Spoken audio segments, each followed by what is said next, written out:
Good morning to us. So I'd like to take a little look at your Shuang. Now you've got the forward and back, then the branch to the left and the branch to the right, and then you get back to where you began. That's basically right, yeah. And you're having to think about the angles. So, do you want me to give a little explanation of the angles? Yeah, okay. So we start facing the sunrise, and this morning that's that direction. You can see where it's really light there. So that's going to be our start direction. And we go forwards and back. And yeah, we'll end up here after the spinning cross. Now the Shaolin Kung Fu always works the pattern of the octagon. You see this a lot in kind of feng shui, traditional Chinese science. You have the octagon. It's north, south, east, west, northeast, southeast, northwest, southwest. 8 directions. Each one covers 45 degrees. So we're always going to be on one of those 8 directions. So we go from here, and it's a turn onto this diagonal angle. So if we started off facing east,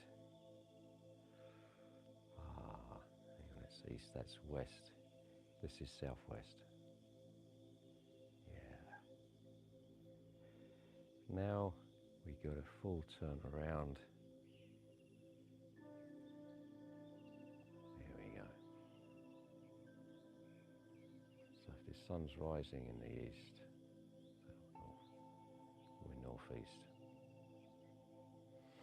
And then we move up and down here. When we get to the firework shooting to the sky, we're going to come out in this direction to the side. That will be to the south.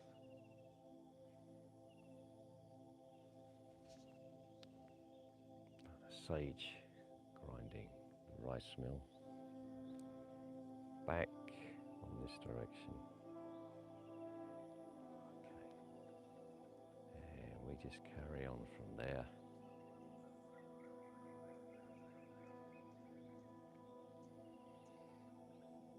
Still facing that direction. Kind of sideways on. Turn around into the white horse shedding its saddle. We're still looking the same direction.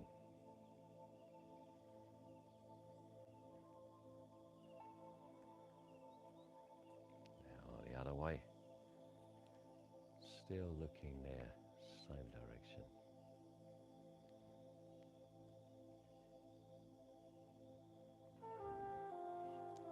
Now turn the opposite way. If that's east, that's south, that's southwest. Yeah. There we are. Southwest. That's the same as the last golden scissors. Now we turn 90 degrees. Okay. So that was northeast, now we're on southeast.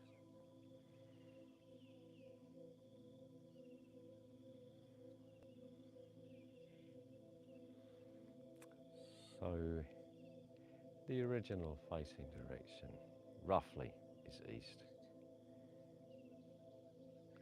The first branch goes northeast, the second branch goes southeast. That way. Okay, so yeah, from here, 90 degrees takes us into that southeast direction. And we're going to go up and down here. When we get to the fireworks shooting to the sky. This time we're stepping straight back, so directly west. Stretch.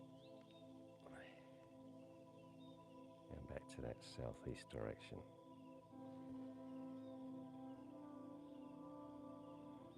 Yeah. So it's a 135-degree change of direction. We were there, and we go up here. When we did it there, takes us over there.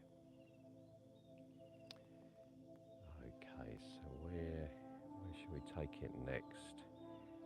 Do you think that you could do that? I get the directions just always going on like 90 degrees, but the turns and the flow is not quite. I can do it until some time, but Okay. I think we've got two choices here. Choice one, you follow me through the routine. I do it, you follow. Choice two, you do it, and if you get stuck, I'll show you what to do next. I would probably get stuck. I would just go for the first option. Okay, yeah. So we'll do it together. We'll do it together. Yeah, if you stand there, you should be able to see fine. So I'm just wondering. Yeah, here we go.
you done any more after that?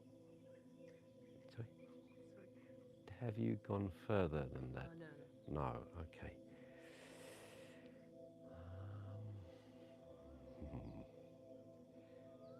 So, okay, we've gone through it together. I think now try once through on your own, because I want to teach Joe a little bit, and if I've got time I'll come back. Look again, yeah? Okay. 30 seconds please.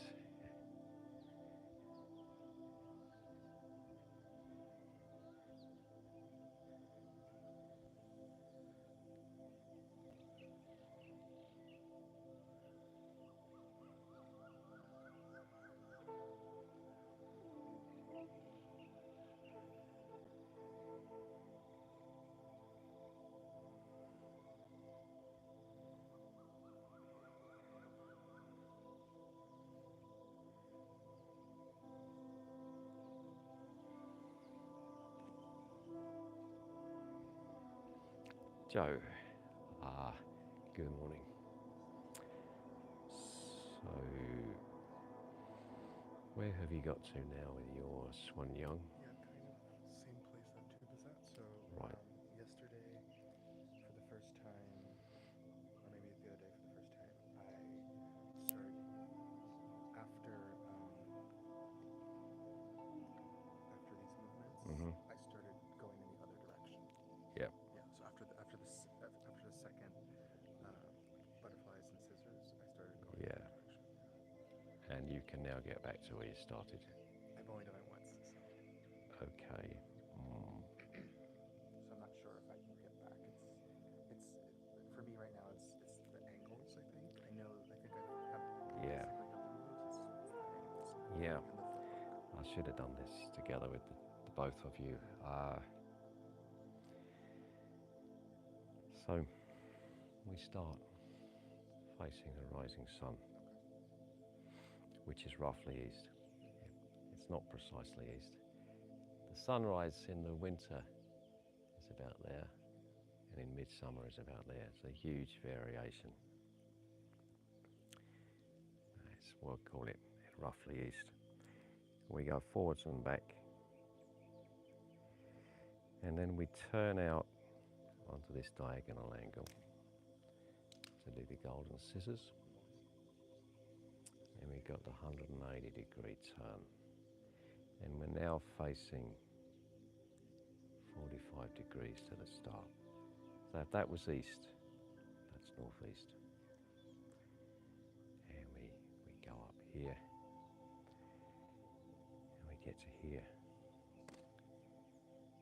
The fireworks shooting to the sky. Now we kind of come out directly sideways. The change in angle is 135 degrees, and if that's east, that's south. Yeah. So from here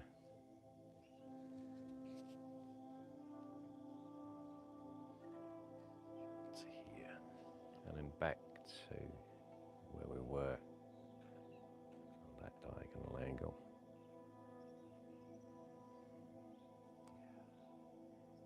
And then carry on that way.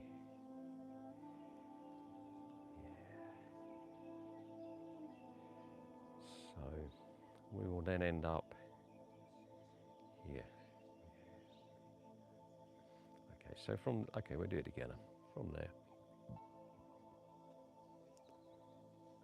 the ferocious tiger returning to the mountain.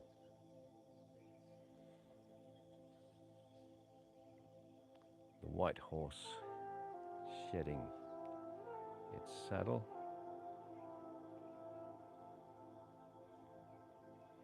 And again, the white horse shedding its saddle. And we're still facing that same way. At this point, the right hand is pointing back. Yeah. And you're looking that way. Now, 180-degree change of facing.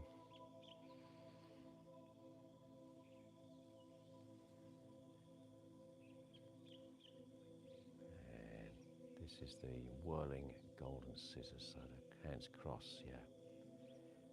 That's where we did the golden scissors last time, but this time it's just a 90-degree change of facing, 90-degree change of direction. That was our starting angle. We're 45 degrees to there, and then we just can't do the whole thing again. And this time, when we get to here, 135-degree change of direction is straight back, opposite direction to the sun. Yeah. Now, I think it would actually be a good idea to combine you and Tuba. Yeah, so let's do that.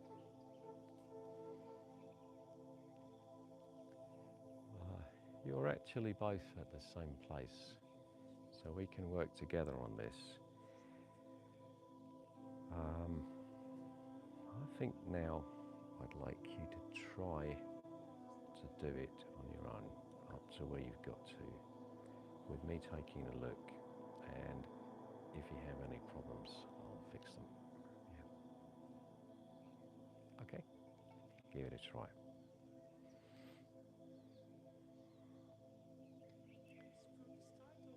From the very beginning, from the very beginning, from the very start, facing this way towards the sun.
So you got to there, and we're just going to flow into here.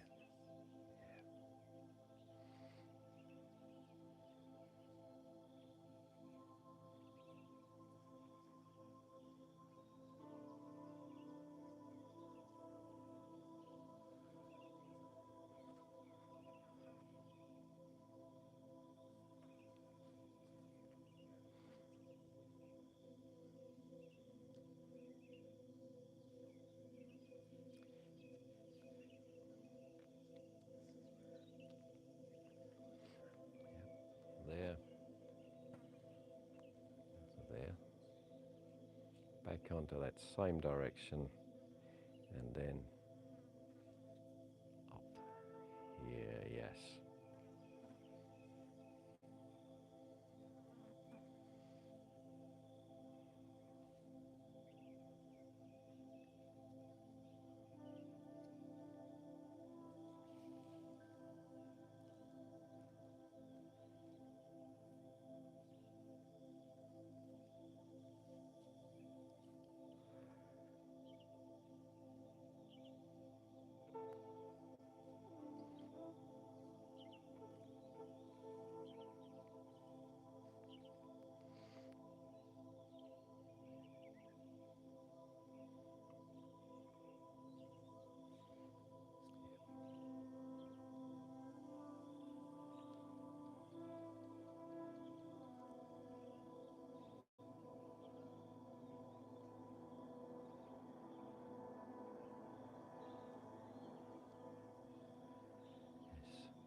Again? I have to work on there a little more. Okay, okay. So let's just quickly do that again. From here, the white horse shedding its saddle. Turn, go this way. Turn into the whirling golden scissors. And then into parting the grass to look for the snake. Then you're off on the side branch, the side angle again. Yeah.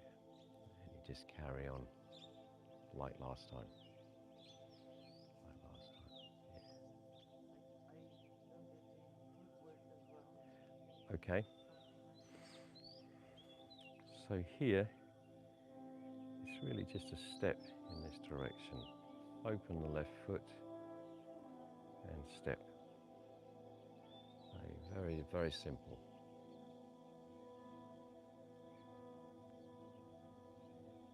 Here, we're going to turn, we're going to pivot. As we're turning left, you shift the left foot first, then the right. That's all there is. It's just that. So from there, shift left, then right. Circle with your left. And make a hook. Sweep something across. Yeah. Yeah.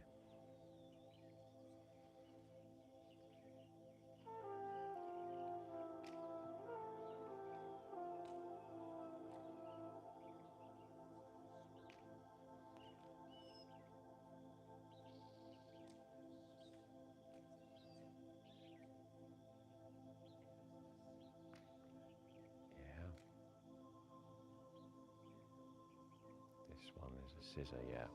Yeah.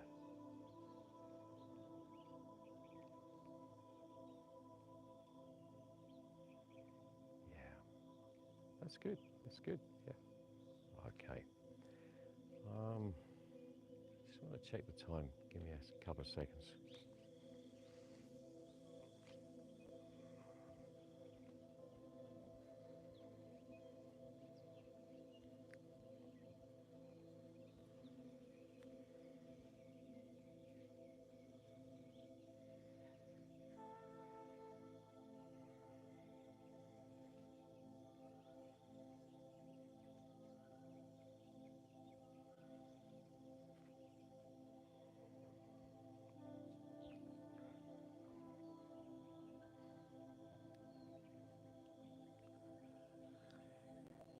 Okay, now, would you like to learn another move to go on the end of that? And then just got to keep practicing. Yeah.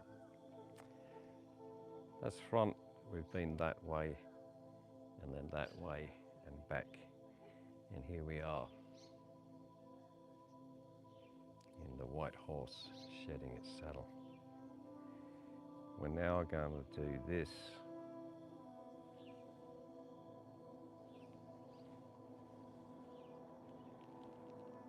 Which is called the sweep of arm and leg. It's difficult to do this in slow motion. Turn on the heel of your left. Transfer the weight onto the ball of your foot because we're going to pivot. The right leg sweeps using the sole of your foot as if you're sweeping someone's foot out from underneath them. Sweep their leg away. Come up onto the ball of your foot, pivot, and if you get it perfect, you come into a crane stance here. You don't have to balance in the crane stance, you can just step back and put the right foot down. So let's try that together. The sweep here, stretch, pivot on your heel, sweep around and come to the front to there. And the hands are just going from... Yeah. They're going from here.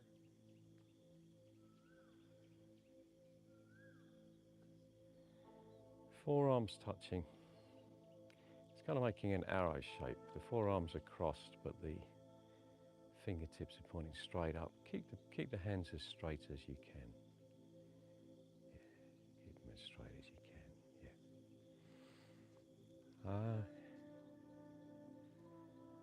There.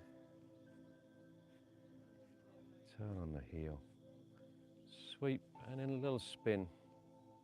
Coming back to face the front. One more.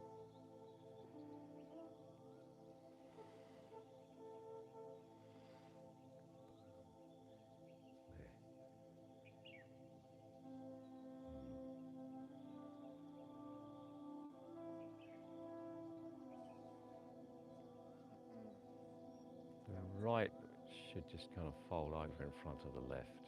Yeah, that's good. Bend the standing knee. The lower the center of gravity, the better your balance should be.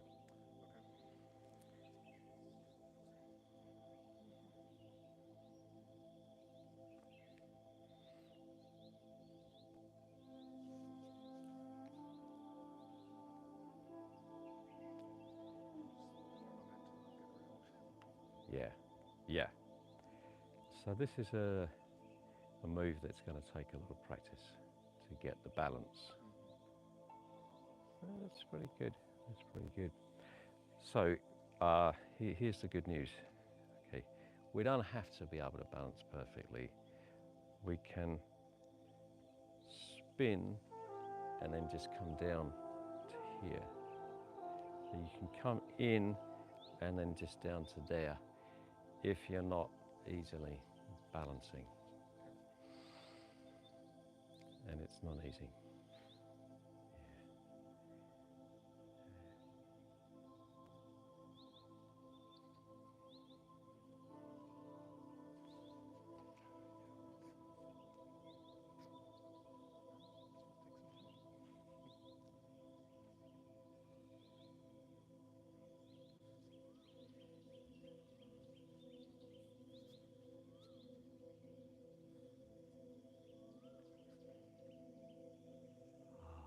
Okay guys, I'm going to leave you to practice that while I go to do the prayer, and I think you've got plenty to keep you occupied.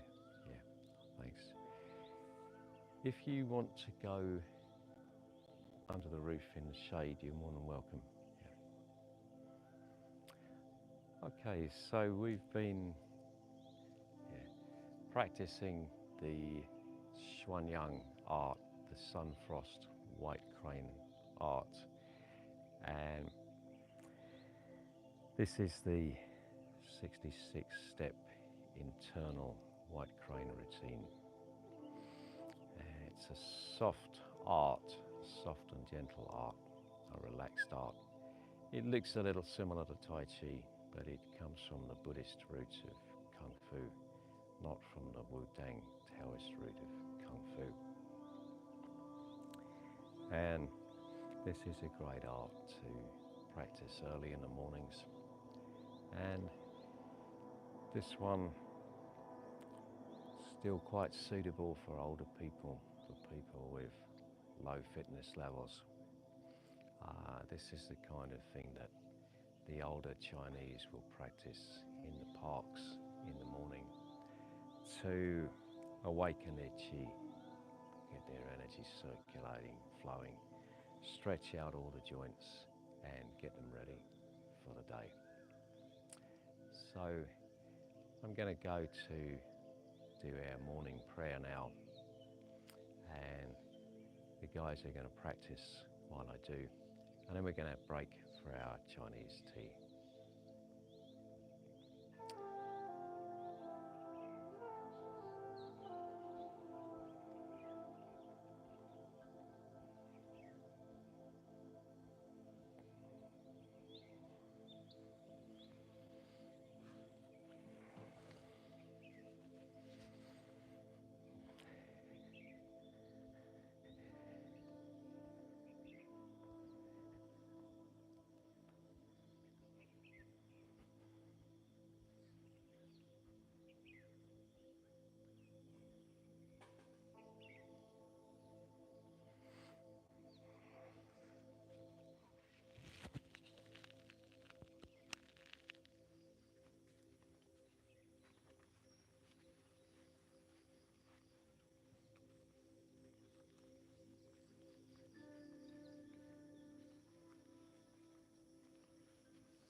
Yeah. Hello, chat. Hello, people. Oh, we don't have a chat this morning, but hello. Semestrian's going to go do the prayer, as I think he already told you. I'm going to continue teaching, but it's getting quite warm already outside under the sun, so we're going to come inside. The lighting might not be the best, but we're sweating out there, so we want to enjoy ourselves while we're practicing. And it's Todd's last day with us today, so we're just refining some of his thing, going over ways to get a little bit more energy, movement through the Shuang, right? Which is a major reason of why we practice the Shuang, is to get us to move the qi through in a slow, controlled way, so then when we can use it in a fast way. It's kind of the counter to the tiger crane, which is the fast, more kung fu, getting that springy power through. So what I was kind of talking about is a few of the classic examples are anytime you bring the energy back. So when we do any scissors, right? And we're here, for the first scissors. As you turn, you can really get this movement. This one isn't the best example, right? But you shift the weight and then are able to drive it through. And you're getting this movement in the wrist, and that helps stimulate the meridians, right? When you're doing, same thing with two butterflies flying together, right? We're here, right? We can just do this, but there's no movement coming through there.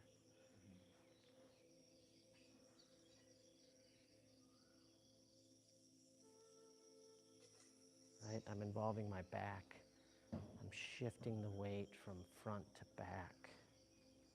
And again, I'm getting this movement with everything.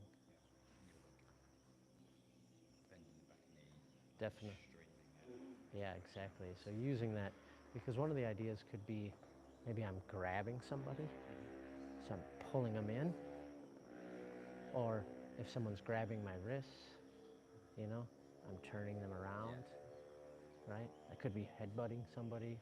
Multiple ways you could pull someone into a strike, right? One move, 1,000 applications is the idea. But trying to get more movement in the back, in the whole body, using the legs.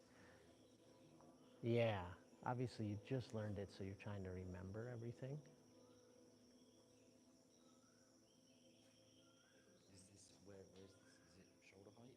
Yeah, you'd be digging it right into like these points right here, which are like the lung points, lung meridian. I think that's right where they start. Yeah, exactly. And we can do that with the 2 swallows swooping as well, which is, you know, when we turn and we're here, right? It's a lower crane block and then a strike back.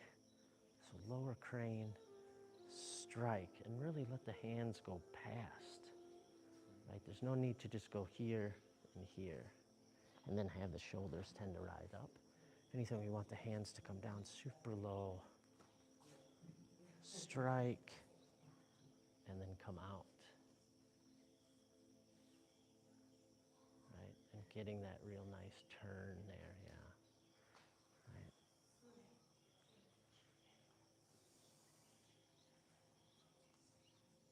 And even get that subtle little movement in the shoulders. Yeah, just like when you do a, so the way to get that springy is, right, a little bit of the collapsing, not really collapsing of the shoulders, but bringing them in, and then using that back. So this is teaching us how to kind of do that in a slow, controlled way. Try not to cup the hands before. It's just a, Strike back, same as you do for yeah, but you don't do that. You do this. So the difference being, no, don't move your body. The difference being here, you keep wanting to go behind, but when we're here, it's a turn, 90 degrees. strike. And look, at my hand is quite a ways away from my body, and if you see Master Ian, it's the same thing. Okay. It's not this. You wouldn't strike anything here, and this is behind me. And you can get this nice, again, this is another classic example of,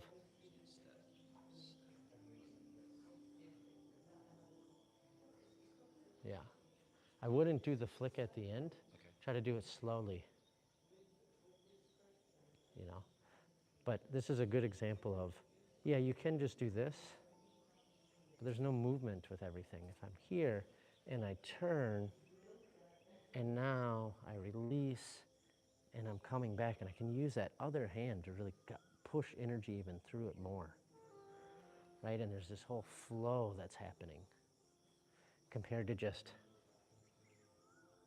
you know, that there's not a whole lot of, here I'm getting my shoulder and then it's coming back, and energetically I'm getting all that movement coming from my core.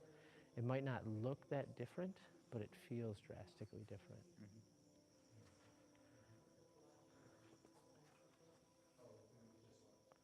Yeah, so here I would be, right? And now you do your 90-degree turn. Yeah. You don't want to flick it out, and you don't want to flick it. Yeah, no, you can get the turn, but it's just not a, because there's not really, except for the kick, there's not really any movement that isn't slow and fluid.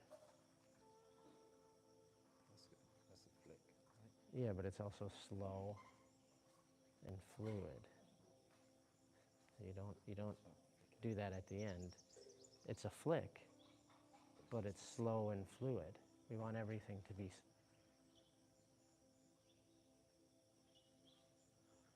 Yeah, yeah. There's not a lot of change of pace in the Shuang. It's a little bit here and there, but we're thinking more moving with our breath. Yeah. And so it has that kind of movement. So our breath isn't going, right? It isn't having this weird, it's,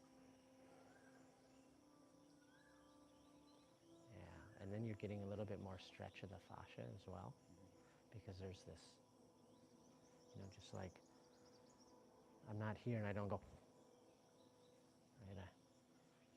And I'm allowing that stretch right there, really getting that stretch and then releasing,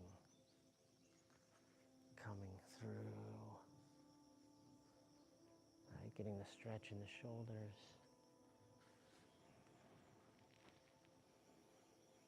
Getting movement. Something you can think about, now this is more advanced, this is Master Khan used to say though, you can think of it as like a barrel of water. And on the inhale, you're swirling it around. That's the energy rising up, swirling around, like we kind of did with the golden ball, right? Inhale, chi rises. Exhale, chi sinks. So that's what's happening. On the inhale, the chi's swirling up. And then on the exhale, we're stopping the swirling and the water settles back down. Yeah. Okay. So there's this.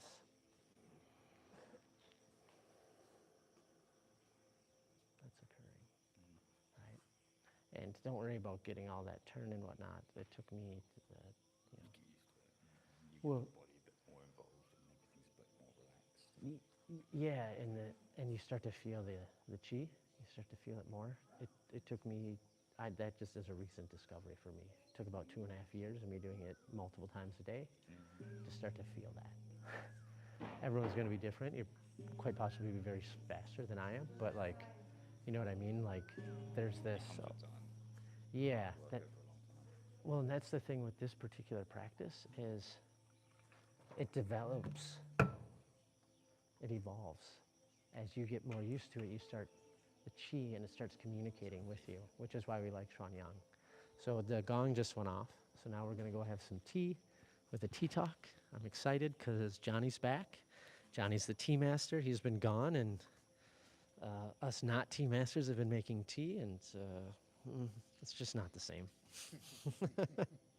I think everyone else would probably agree as well.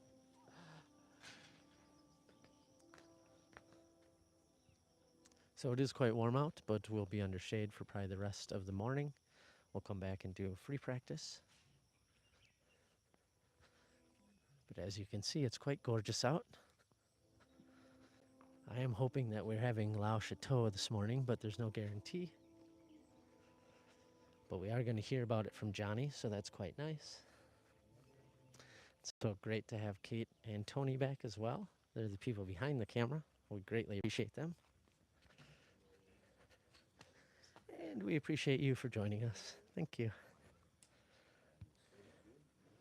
Oh, looks like we might have a green tea, which will be a little more cooling, something like this. Or maybe even a white tea. Interesting, we'll see. It was what? Just come back from your roots.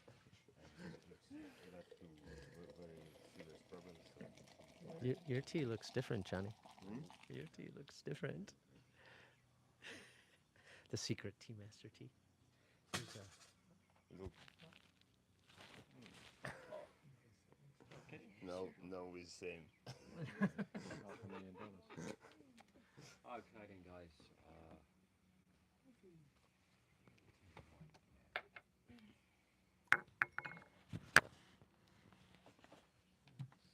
Sit yourselves down, have yourself excused.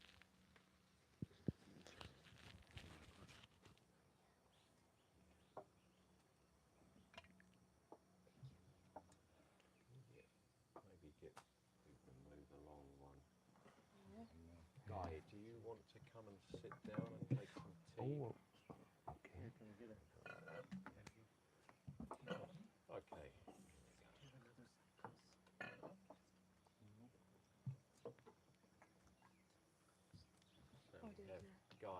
joining us this morning. here.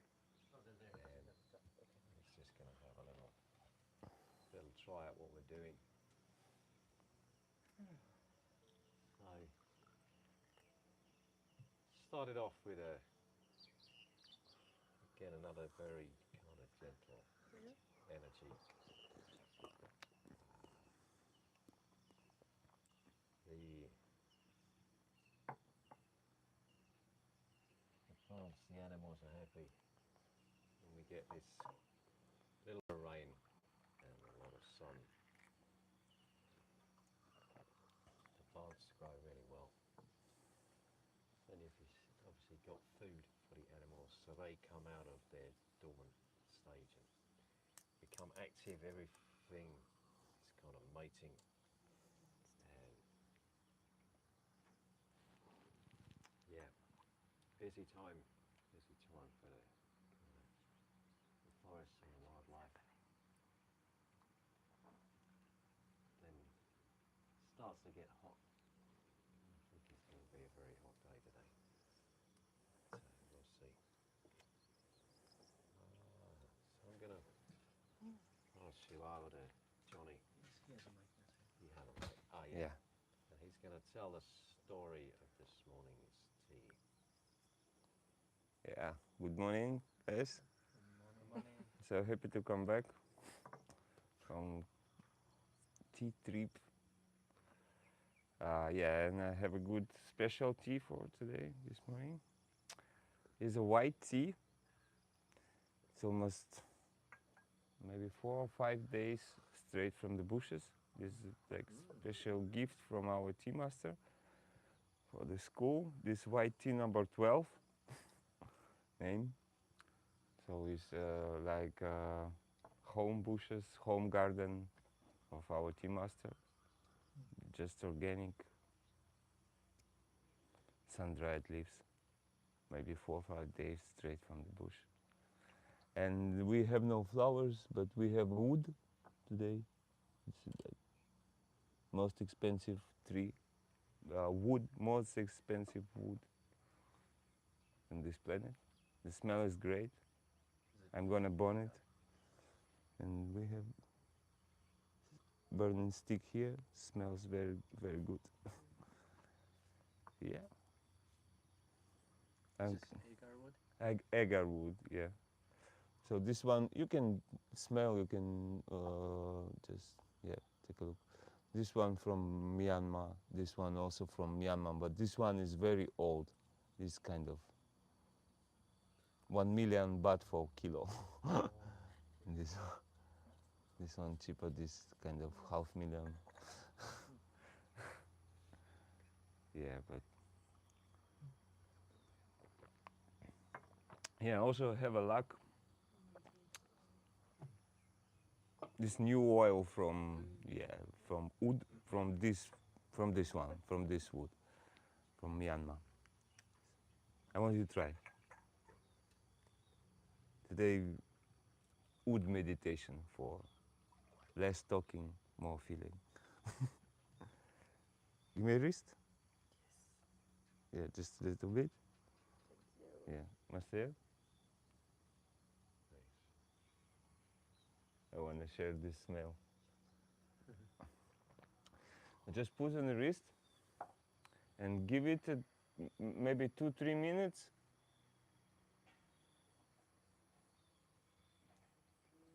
Do you rub in or no? Yeah. Rubbing just a little bit. Oh, no, it smells very good. So this one is from old Myanmar. From this one, this kind of very, very expensive smell. And it works. I use it for meditation when I want to stop my thoughts and I want to feel something kind of special feeling. Yeah, I do like this.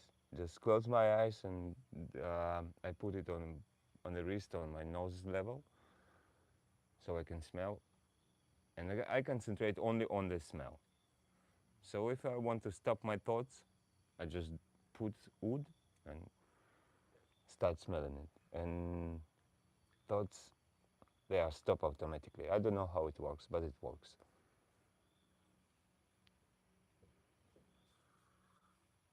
Wood is also very strong chi. You can smell and maybe you can feel it.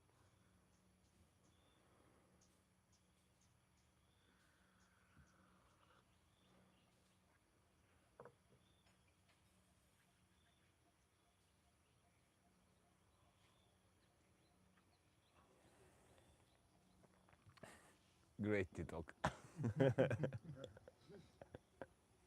Yeah, it's good actually. I have a question. Yeah, okay. You said it's white number 12? Yeah, Is that from like an oolong 12? yeah. Okay. So number 12, it means it's a Thai system to name Taiwanese bushes. So maybe Taiwanese language is too complicated for Thai or all this knowledge, and they just, oh, this number 1, number 2, number 3, number 4. And Taiwanese, they like, oh, this one is golden flower. This one is like oriental beauty. This one is of 4-season spring bush. But Thai is very simple. Number 1, 3, 4, 5. This number 12. They only really seem to grow 12, 17 and a little bit of 19. Yeah. Yeah, I never come across an oolong 1, 2 or 3. And they make a cross now. They cross 17 and 12. But I guess it takes time to have a result. Yeah? Well, they taste very different from 17 and 12. Okay. So, do we have any more questions this morning?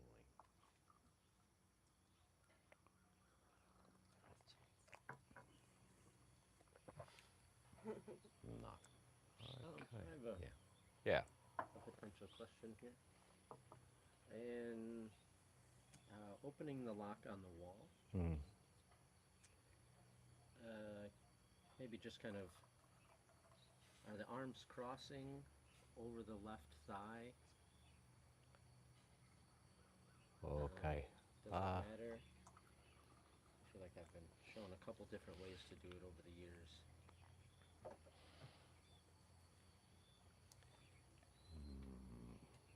So I've got to go back. Okay, so we're going to start from double dragons rushing out of the sea. And then we kind of scoop in, fold in with the body. And very roughly, the right is coming inside of the left. And they're shifted towards the left side of the body. Because we want to come to here and then grip. And they're kind of on the left side. Then open up the torso, the chest, the shoulder girdle.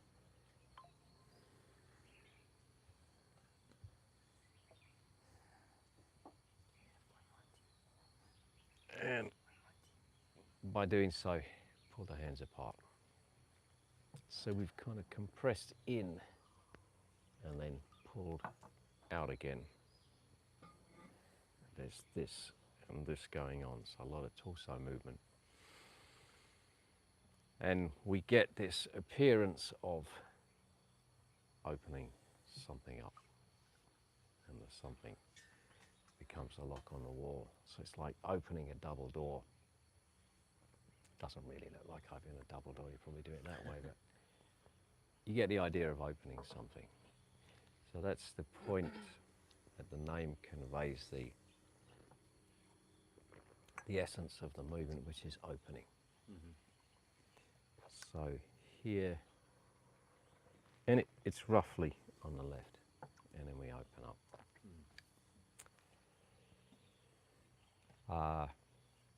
There will always be some variations on the moves.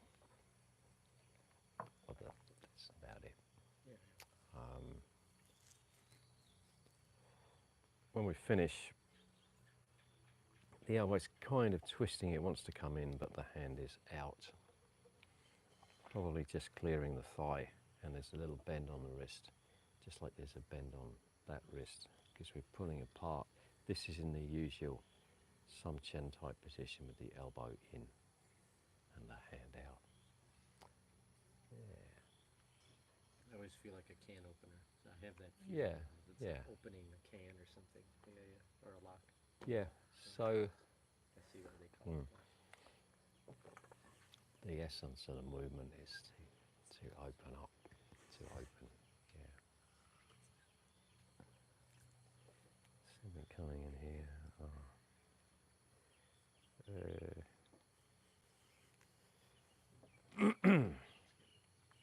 Okay. Anything else before we finish?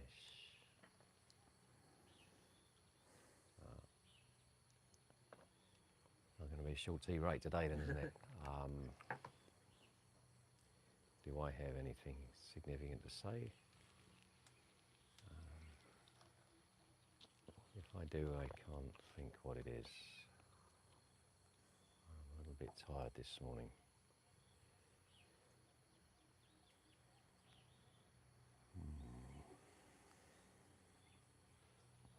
Todd, it's your last training day today, is that right? Do you have anything you want to ask or talk about before you go? No, in terms of Kung Fu, I guess. I'm kind of curious about the turtles that you've got. Yeah. Yeah. What do you have a question about them? How many do you have, and what are the breeds? Oh, the last time I counted, it was 72. In the terms of the land tortoises, you've got 4 types. Got the sulcata tortoises, that are the big African desert tortoises. The Aldabra tortoises, so the giant tortoises from Aldabra Island. But mine are just very young ones. How big do they get? There's always going to be variation according to whether they're male or female, and just individual variation. But if you think of the big, the one we call the big tortoise now, a female Aldabra are kind of about that size, but their shell has a higher dome and it's a much thicker shell. A male can be bigger. Yeah, That's quite nice. can be very big. Then I got some redfoot tortoises which come from Central and South America and the Caribbean. So the tropical South America. Anywhere from Colombia, Peru, down in sort of northern Brazil, Bolivia, and then some elongated tortoises that are local ones. The water turtles, we've got the classic kind of red-eared sliders that you see in all the pet shops. Yellow-headed temple turtles. We have a couple of Shuang turtles, they're sort of local ones. The Amboina box turtles. I'm having to go through each. Oh yeah, the thick-necked turtle. Hamilton's pond turtles are from India.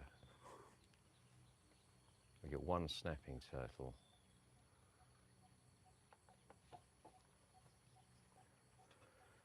I think that's it. The sulcata tortoises, they bred well one year, and then they are going to have them afterwards. I don't know why. I need to check into that. So most of what we've got are babies of those. The box turtles breed quite regularly, and the the elongated tortoises who now tend to get eggs every year. So at the moment we're breeding sulcatas, elongated, and box turtles. But I'm hoping that in the future we'll breed quite a few more. It would be easier if I had more time to look at them, but I don't. And a lot of them, they're too young to breed at the moment. You got to wait until they're adult. Then, yeah. Have you always had turtles, like growing up, or?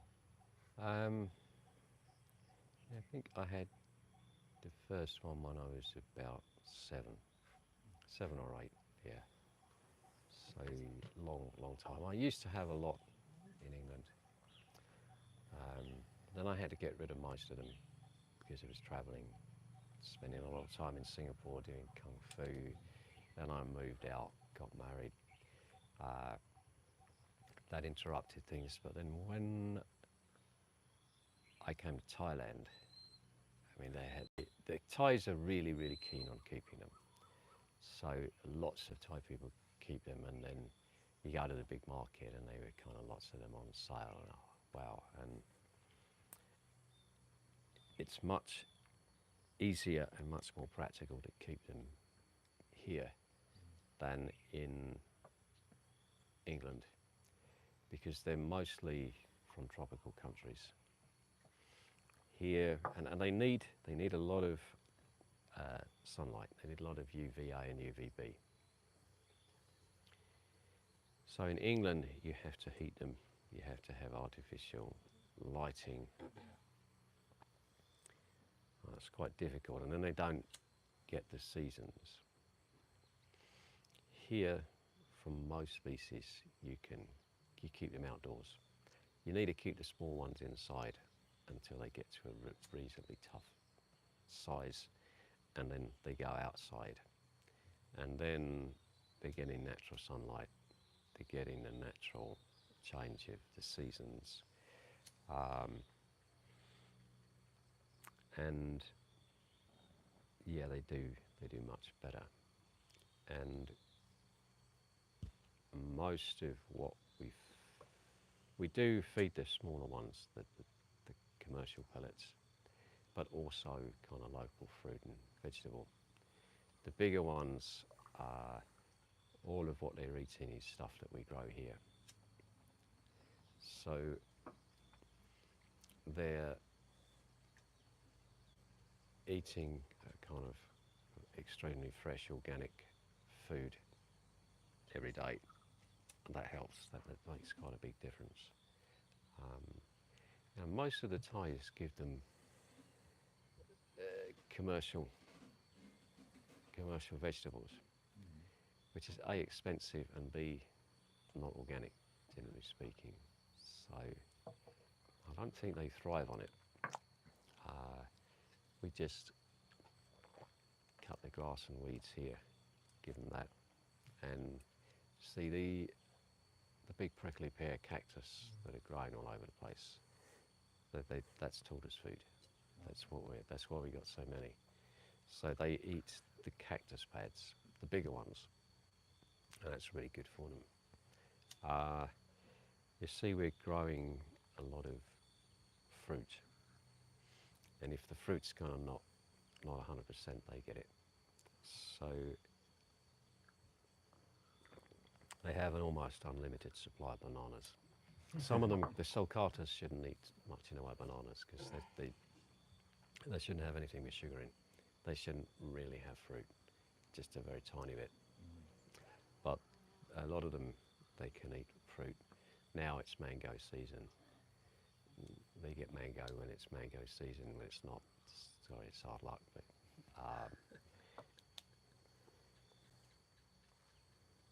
I think it makes a difference. The hibiscus. Okay, I'll just give you some examples. The hibiscus flowers, they eat those. The mulberries, they'll eat the leaves. Those red plants over there by the jackfruit tree, that's cranberry hibiscus. we can eat that. We can put that in salads. That's edible. But we never do. So they get it all. There's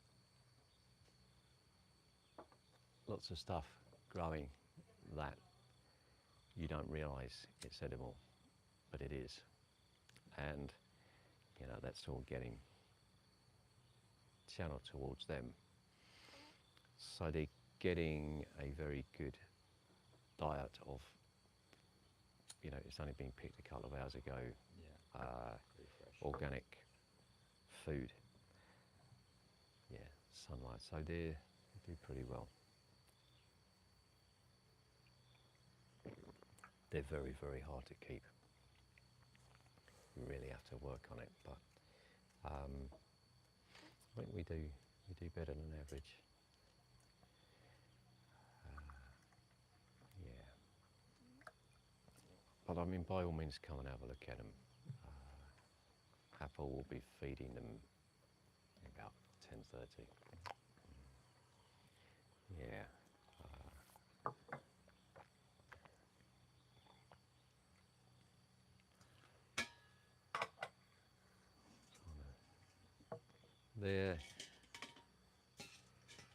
The wild populations are diminishing fast.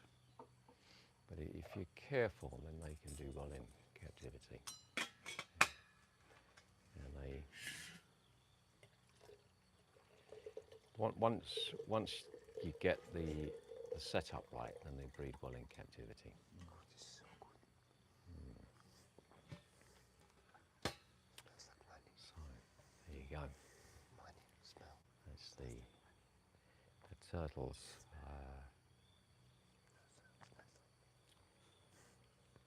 Okay, I think it's time we got training again. Yeah.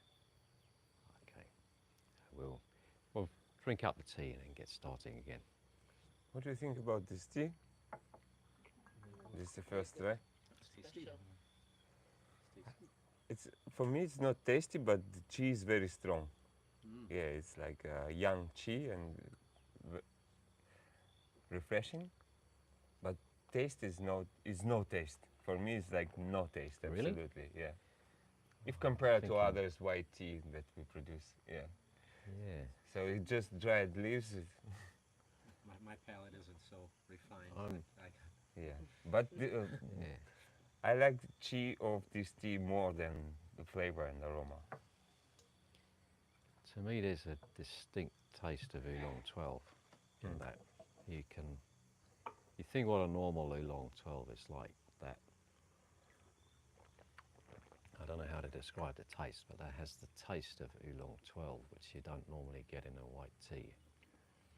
So if we roast, I want to try to roast this tea. If we roast it, it will be like, it will get a little bit of flavor and maybe aroma, change the aroma. But now it's just I feel only tea, but it's good. It's like very simple. Simple is good for today.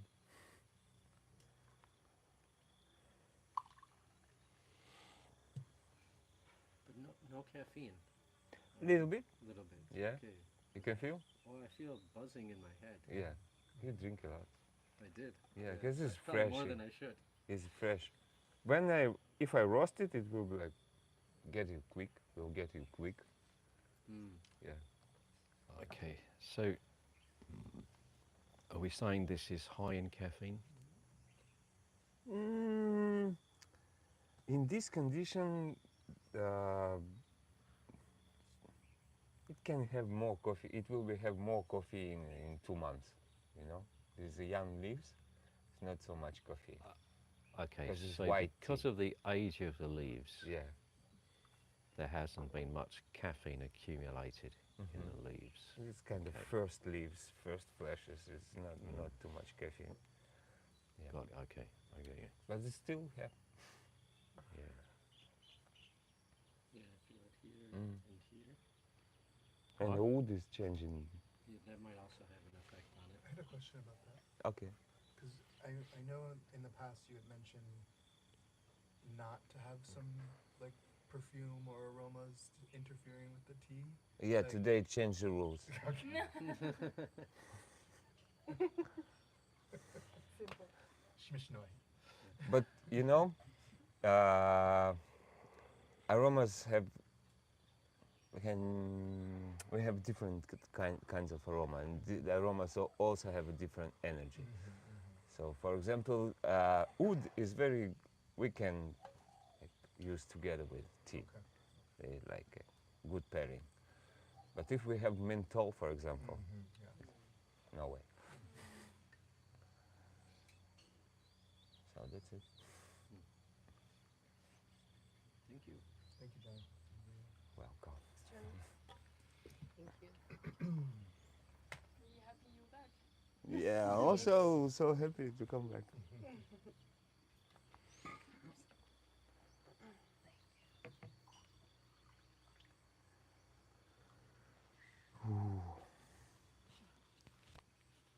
Okay, so instructions now. Should check who. It's me. It's you. So, Yeah. okay, guys. Okay. I'm Johnny, your tea master. It was a tea break and tea talk. If you want Free some practice time. really special tea to If you order have or to questions, know more ask. I'm talking about it, myself now. just contact us. Right. Link is over there. Yeah, see you on the next tea talk. Drink good tea. Feel tea. It's good morning. Have a great day, guys. This is Namyang Kung Fu. There's a Rode mic and this Priska. Hi guys, it's Priska online now. We're gonna train a little bit more. Happy to see you. How are you today? I'm really fine. Actually, it's amazing morning.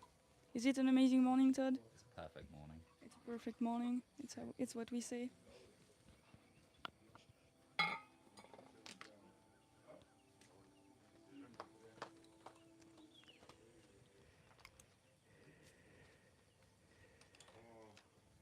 So let's go down, back to trading.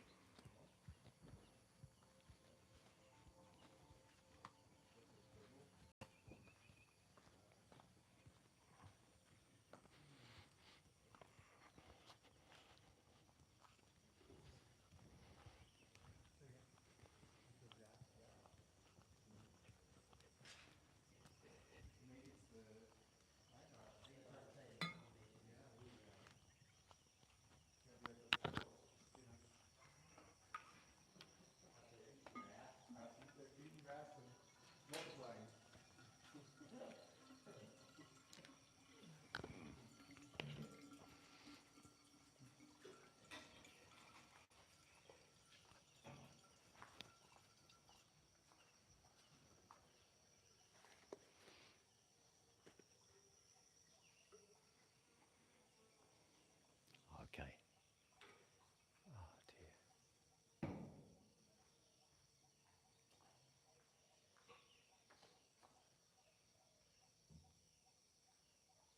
Okay, guys. So we're almost ready to start again.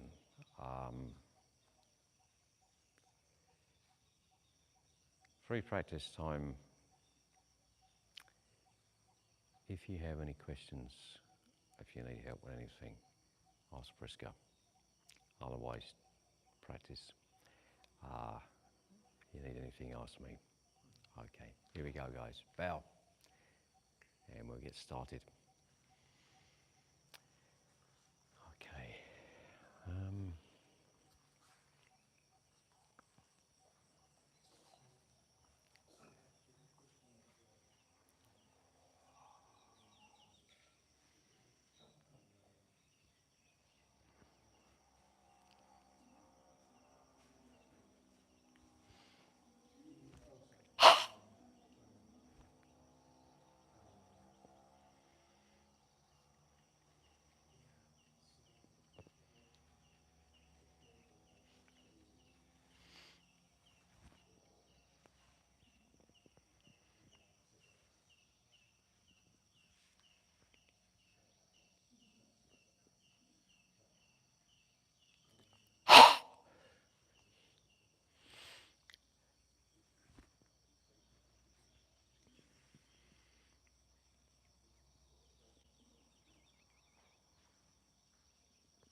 we're looking at Shuang.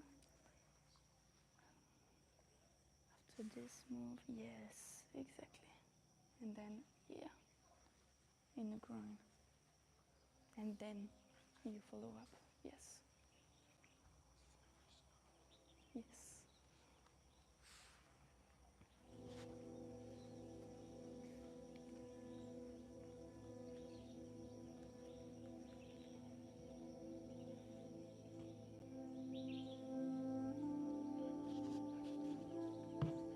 Salute to the sun, yes.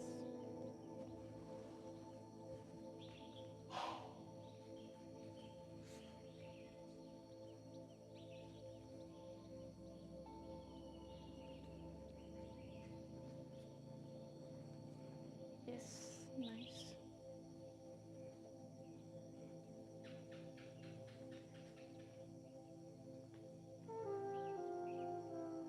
Close that.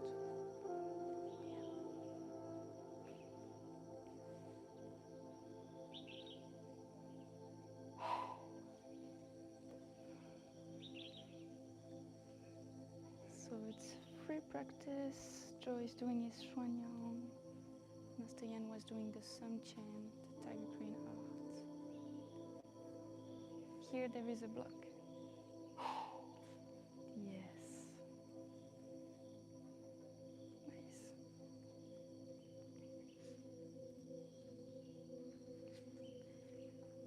So, in order to have a fist, I mean, Oh, I have to go back into you. exactly. In order to have the fist to go down, you need to uppercut. Then you have it, and you just have to. Yes.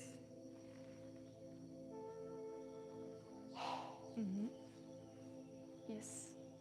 Good angle.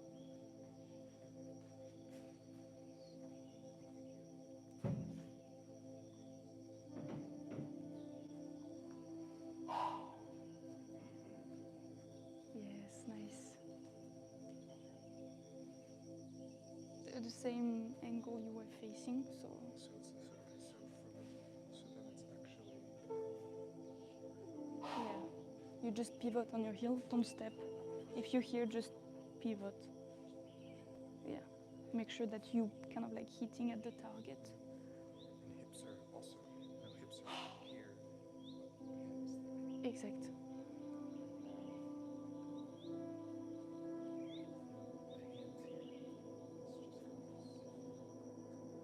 Yeah. You have it down, so you just bring it down. Yes. Mhm.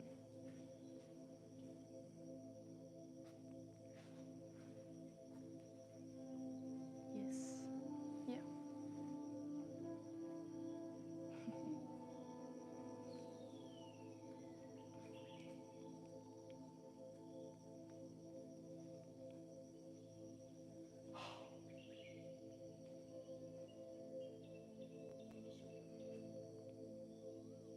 Yeah. Yes. And now you're facing this direction. Yes.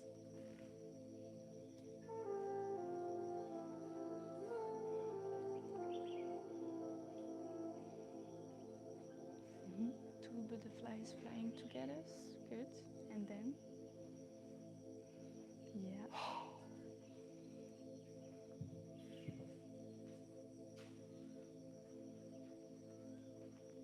Yes, nice. And now you can go down. Yeah.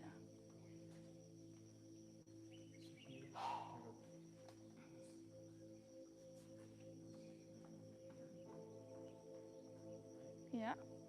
And now you just go back. So 180 from the beginning. So you just go back. Yeah, depending on where you started. But yeah.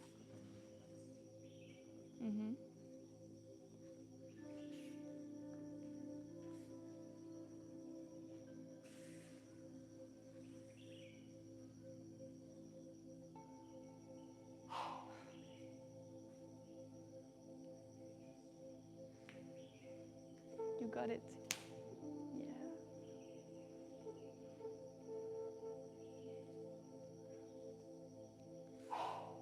Yeah. ferocious tiger returning to the mountain.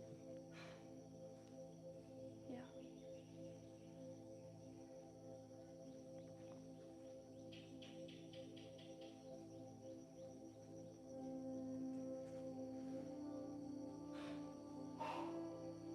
So your target is here.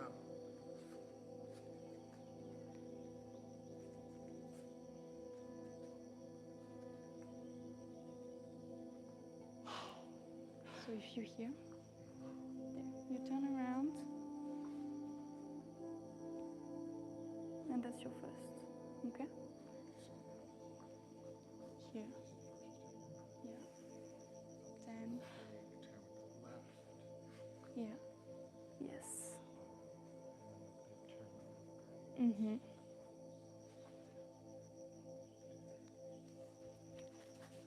Mm-hmm.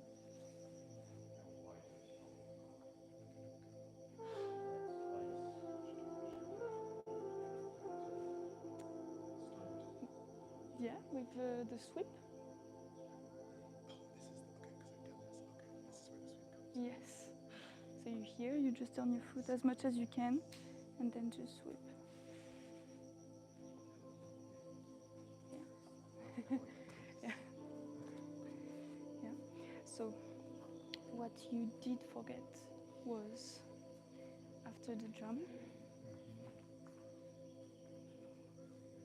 throat, grab, pull, uppercut, block, groin.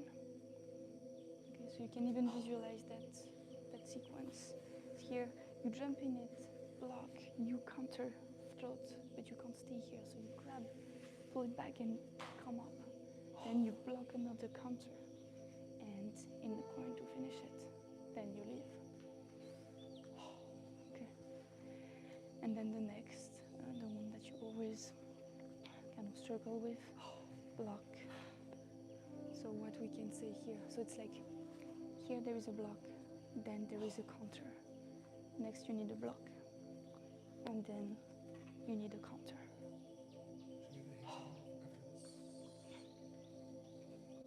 Here, come up, down, then push down, uppercut. Yeah. And then you have your fist. So if you're going down with a fist already, it's that you're good. Maybe create like little stories in your head, you know, maybe other way that you used to learn, like that. Good.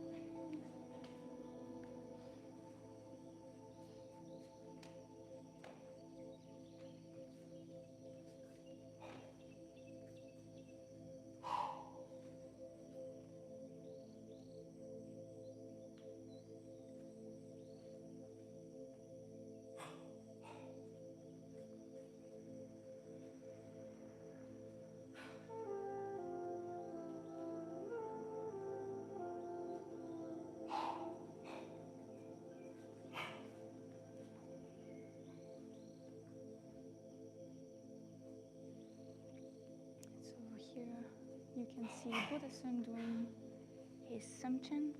The Samchen is the first routine, Tiger Crane routine, so freehand routine that we learn in our school. Buddha-san is one of the advanced students. He's here since almost 2 years now, 2 years and a half.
in Thailand. We are in a Namyang Kung Fu retreat. You're looking at our free practice, so we have almost for 30 minutes, 40 minutes to practice everything we know, and we can have help if needed. So I'm standing around for the students as Master Yan is helping Guy actually, and you have Buddha-san doing the straight sword that we learned like a few weeks ago.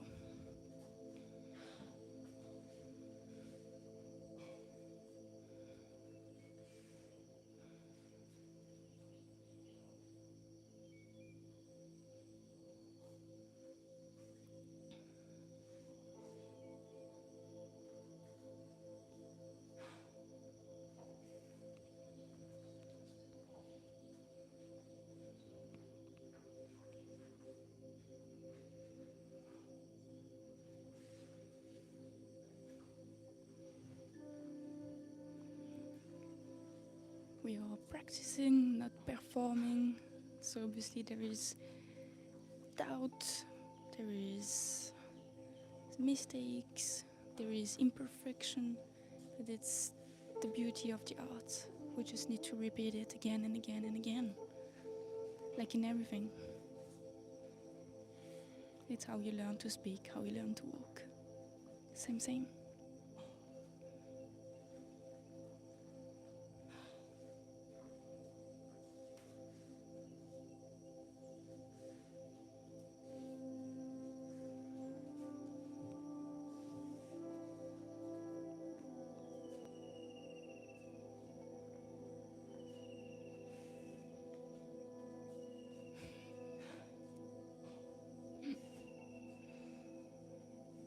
Well, you watched it once, so now you know it.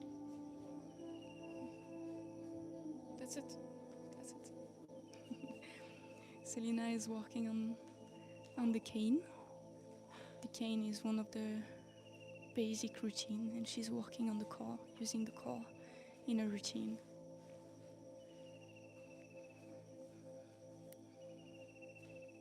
The cane is just a stick, and it's a mix of like really Shuang and weapons. Because yes, here you can see the first move.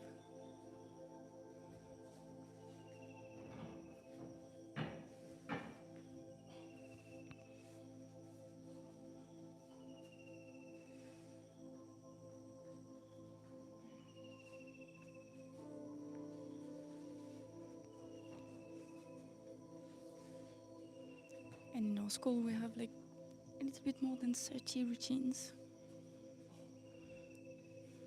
with weapons.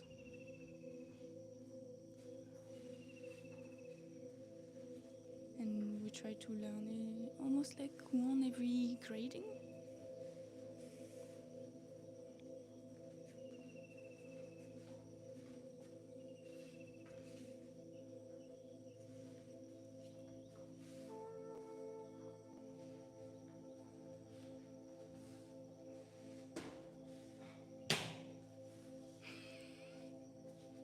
Just destroying the material.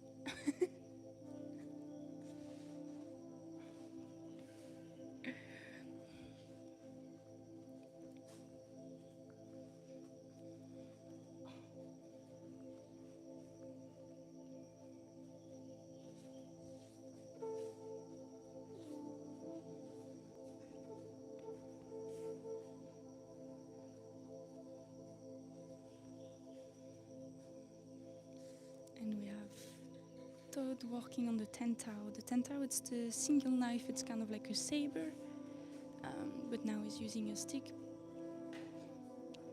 to just make it better without the weapons or without injuring himself.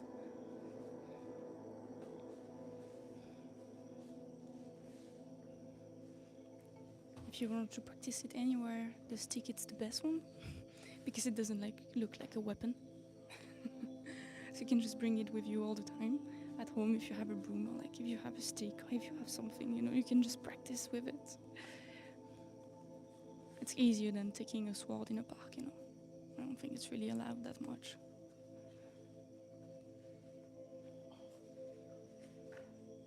Ooh.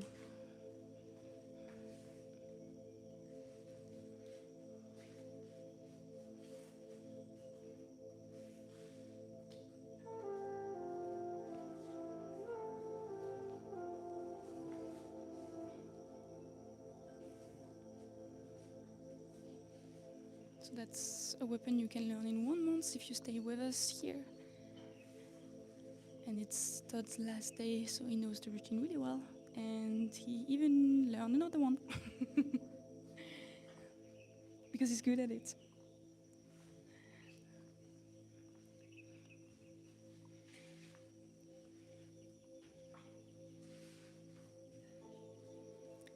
And of course we're gonna have more Samchen. As always, Samchen is the base of our school. If you know Samchen, if you practice Samchen, you're practicing like 90% of the art already.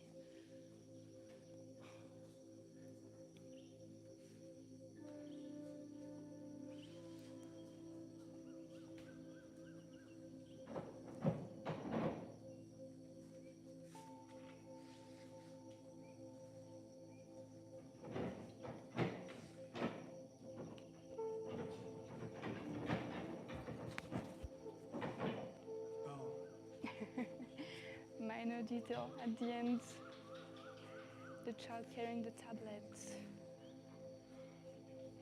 Yes. Oh, nice. Good. I did it. I did it. I know it. I did it. I know that you know it. I don't doubt about it. It was there. Yeah, I know.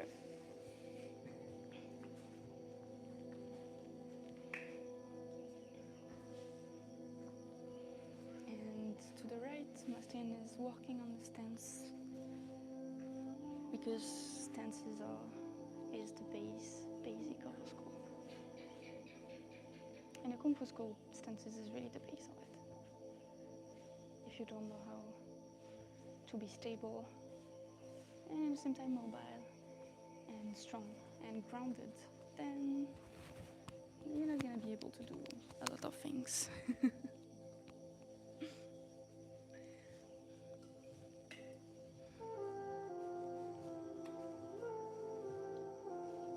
So that's the walking meditation that we do in the morning.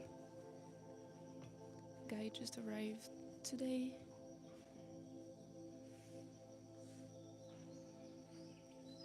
So it's the first time he kind of like met the stance of the school, the bow arrow stance.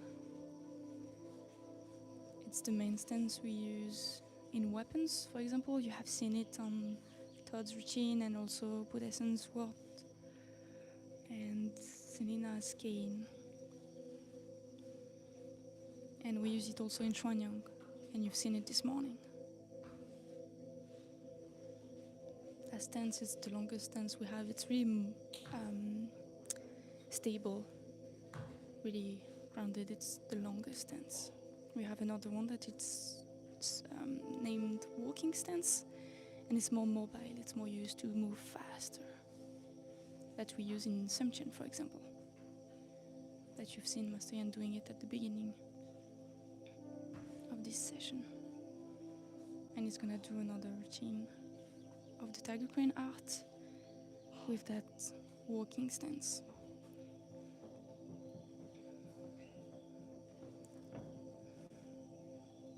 The beginning is always the same, the opening is always the same for every Tiger Crane routine we have, and we have like almost 18. So it's really hard to say at the beginning what it is, but now we can see that it's a routine that I don't know.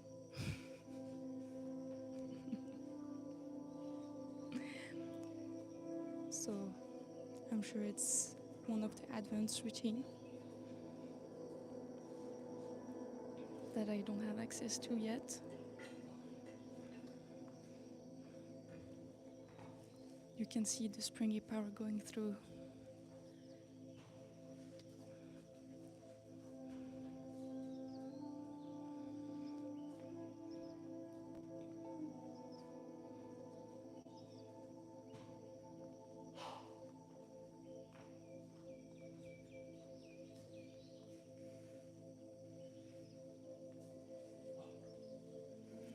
So that's our freehand routines. We are in Namyong Kung Fu Retreat in Thailand, in Pai, if you just arrive. And we are doing our practices. It's free practice, so we do whatever we need to work on. We can make mistakes. It's not a demonstration. We do mistakes, we work on something, we repeat it, repeat it again and again and again. That's the goal. And you're right now looking at Master Yan practicing. Master Yan Armstrong is the owner of this school. As I said, the master of this school.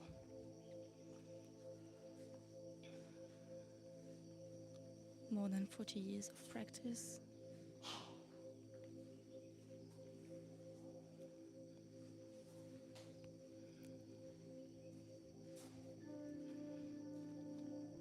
So you can see that everyone is working on different things. Weapons, freehand routines, stances, all the mistakes they make, all the correction they have in the head, everything they need to improve. They need to remember, they need to work on.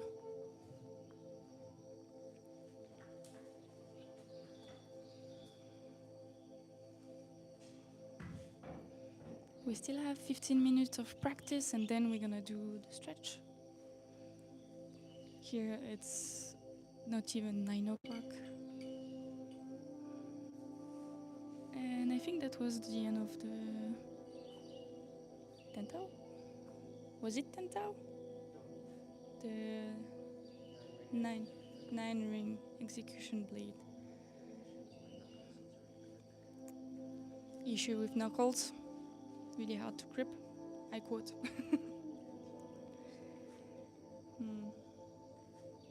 Yeah, hard to practice every day. You need to stay healthy, take care of your body. Ooh, you need to look at that there.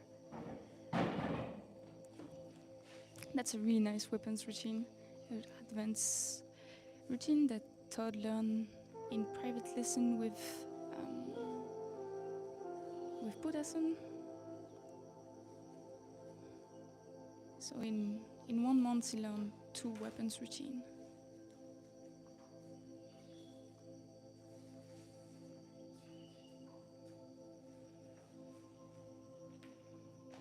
And that's the size. It's kind of like a really long routine with a lot of monkey squat, a lot of different techniques, like turn around, yes, monkey squat, and monkey squat, and monkey squat.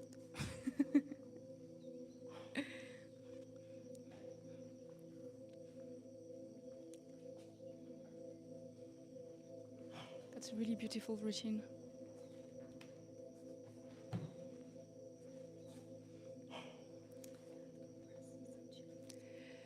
Yeah.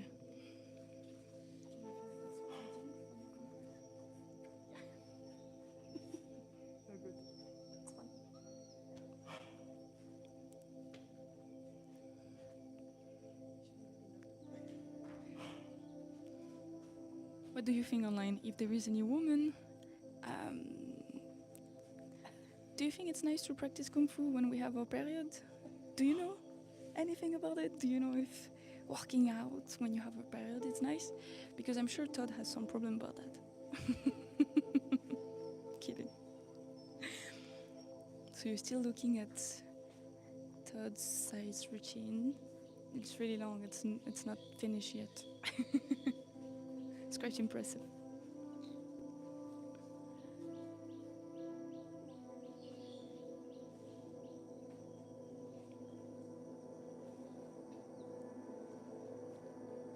So in that school, in our school, we train almost 7 hours a day, and we learn a lot all the time. There's a lesson where you learn and you learn again. You do self-defense, you do like striking, and we learn a lot of routines like weapons, free hands, then Shuang, then Qigong, and it's like, oh, wait a minute, I need to practice it. And so we have 2 slots of like just free practice, and that's one of them. It's the time where you can have an instructor around. that's me and Master Yan. If you have any question on your routine, you can ask us. And so it's allow you to practice on your own and make your own mistakes, like repeat again and again and again and again one move that you struggle with, for example. But you can still ask someone around. Someone can check on it.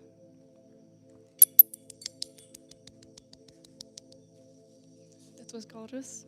Love it. I love that routine. I don't know it though. Oh, Selena is doing nothing. Yep. My grading moves. Let's see that grading moves. Grading moves, so we practice that also. I didn't talk about it. Go for it. It's the move that we learn in order to grade to the next level. And those moves are part of the next routine. Good. Good. Level 4.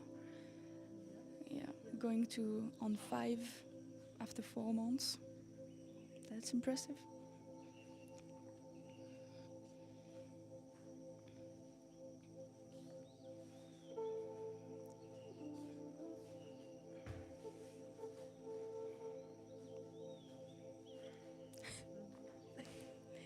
That mean face.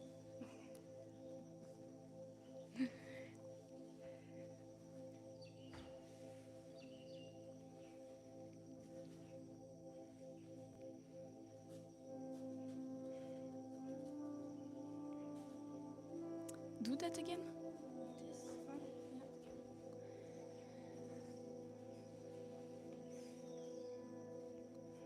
Yeah, I would say be careful to not do that. Yeah. Okay, from here, straight up. Keep your elbow in. Yeah. Yeah. Yeah. Yeah. I don't think so. Because it's just.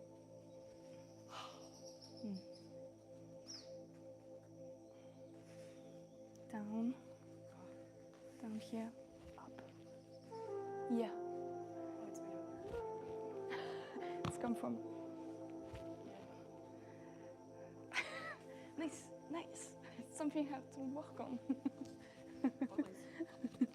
Always. Always, we train in Kung Fu every day, so it's really hard all the time.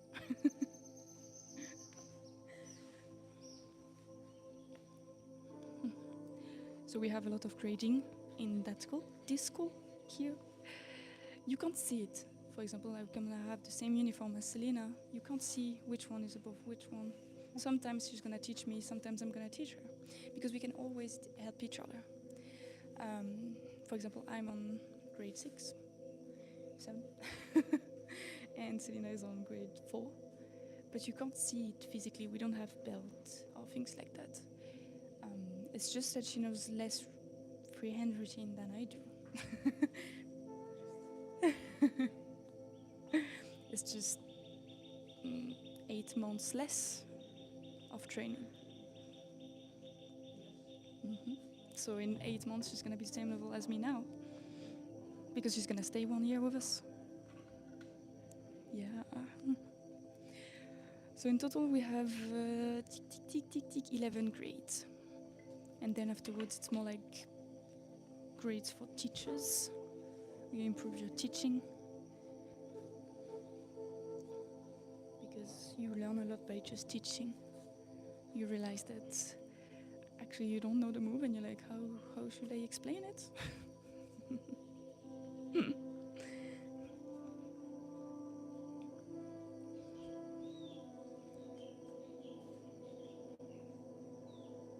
That's the first grading move she was working on.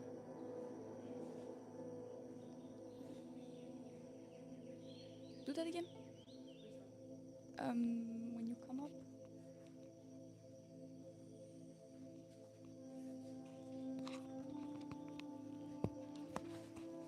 Again. Here. Until the end.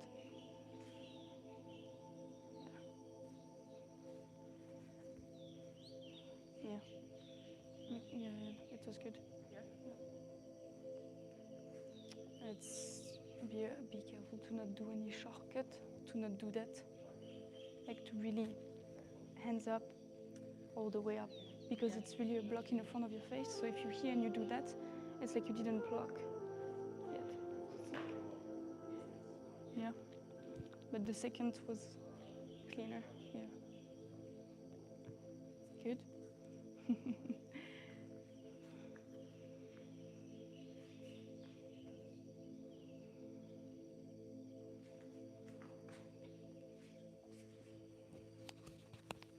So we let the time for the students to always work on their routines, to work on the grading moves, to work on their weapons. We don't grade on weapons until the fifth, fourth grade. So Selena next is gonna grade on the staff. It's the first weapons we grade on.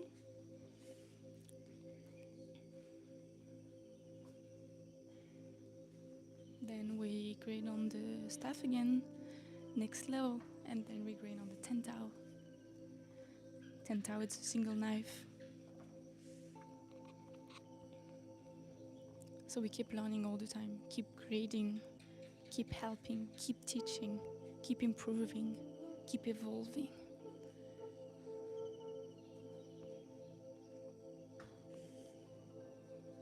And sometimes if you want to go faster, you do like TUD and you take privates and learn more routines.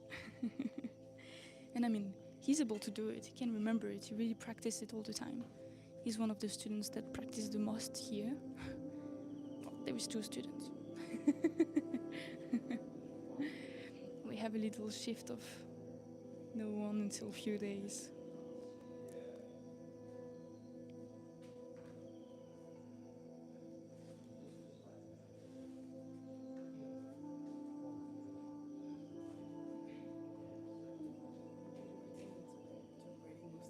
Mm-hmm.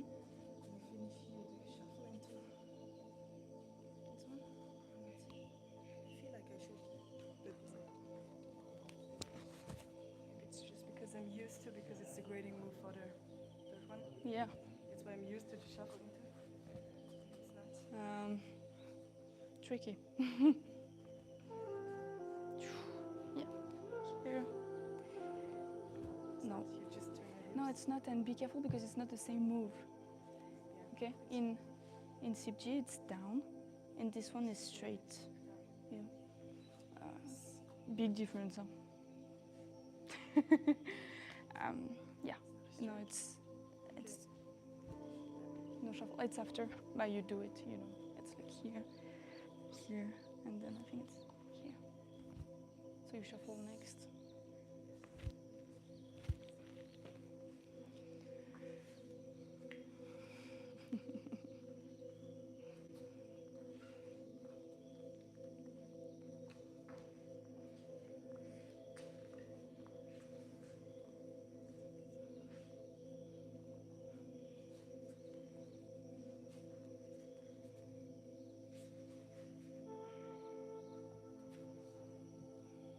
A little bit more Shuang.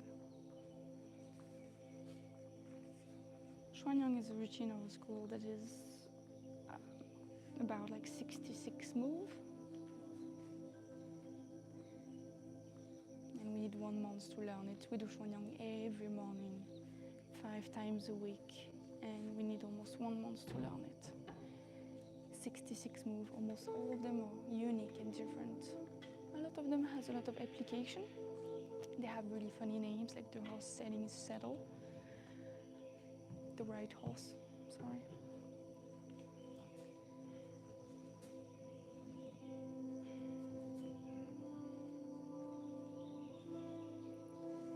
And it's really look like Tai Chi if you want to make a comparison, if you want to like relate onto something, because it's the really slow routine that you link with your breath. So it's really a work, body and breath.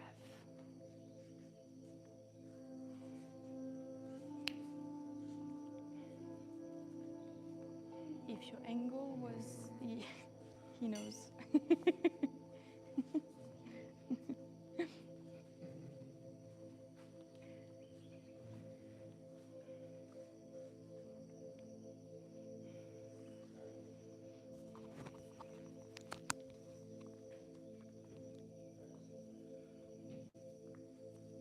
There is no failure in life, there is no mistakes, there is only lesson. And you're gonna do that mistake again and again and again and again until you really, that lesson penetrates into your body, into your soul.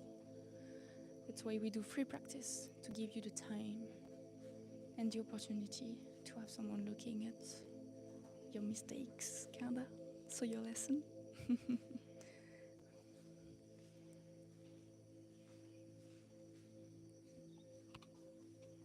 Yeah, yeah. Yes, yeah, good.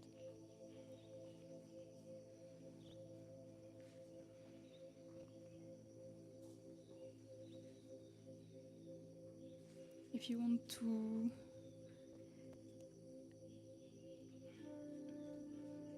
it's the sweep. Yes, after the 2 of us stands, it's the sweep. The whole section? Yes, twice. Only 45 degrees to the left, 45 degrees to the right. And then it's the sweep. And then it's the sweep and you're gonna do something else in the front. Yeah. Yeah. That's what we say. Practice. Practice is the key. Just do it again and again and again and again until it's like here. So that's the first one. Because you're here, so you turn, yeah, exactly. And then that's the sweep.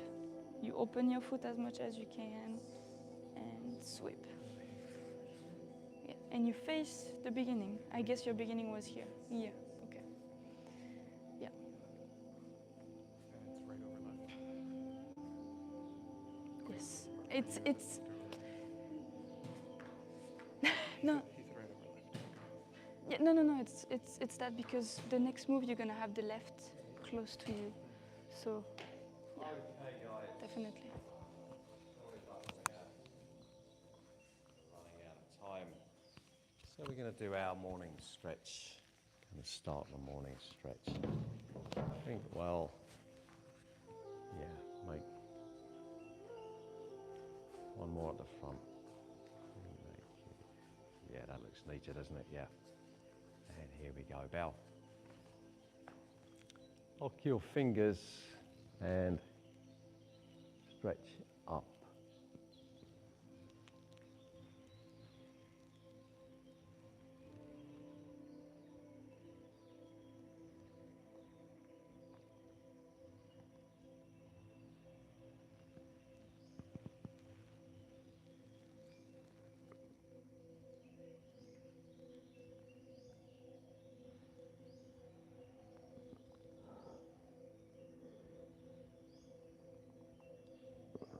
Bend your knees. Pull the base of your spine down towards the earth. Stretch and relax. Now, fold forwards from your hips, keeping your legs straight. Gradually drop down.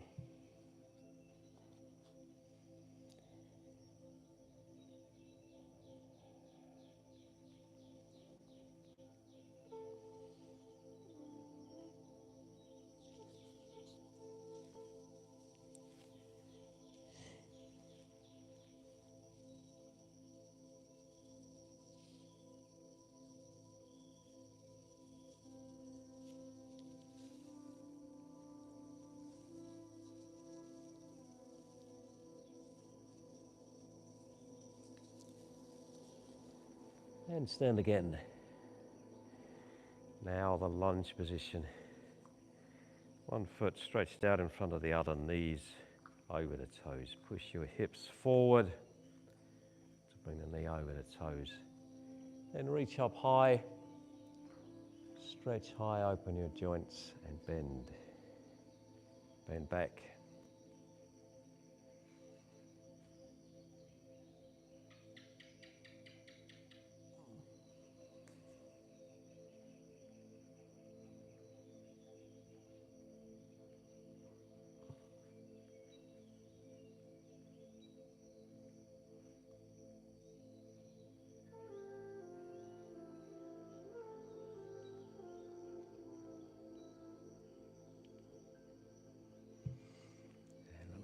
now. Arms straight out this way. Bend. Bend back. Bring your hand down towards your heel. Fingers down as if you're trying to touch your heel.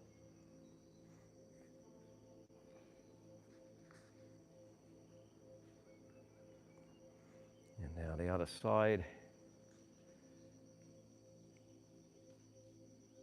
Stretch.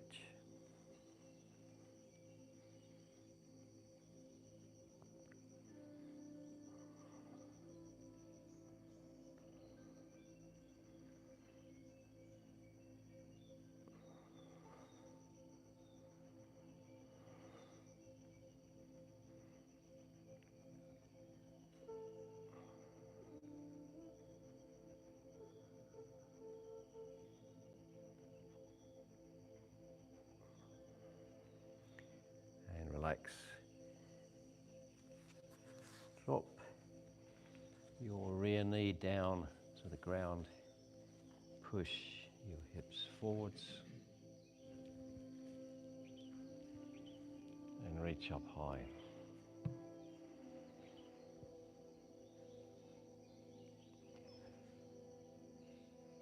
Bend back.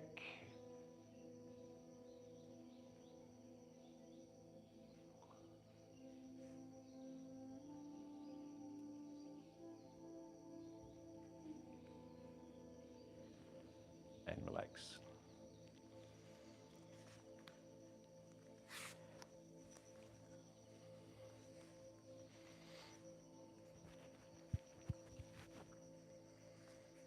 And again, the other side.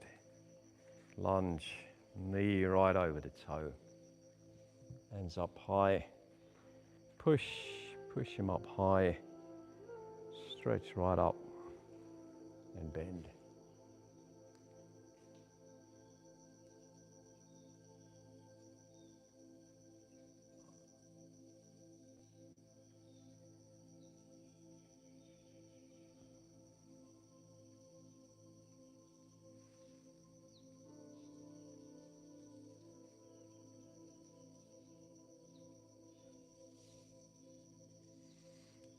Round to the side and bend back.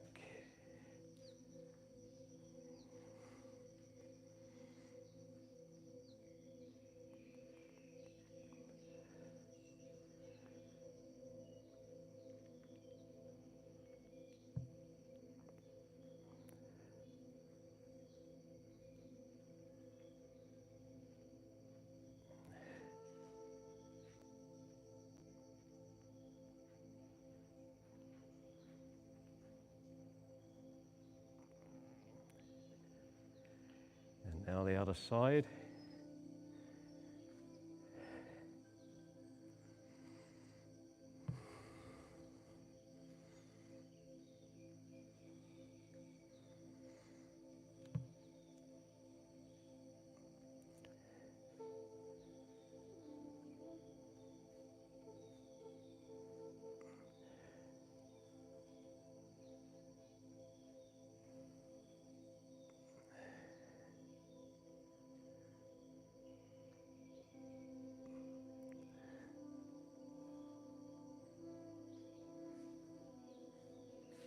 And relax.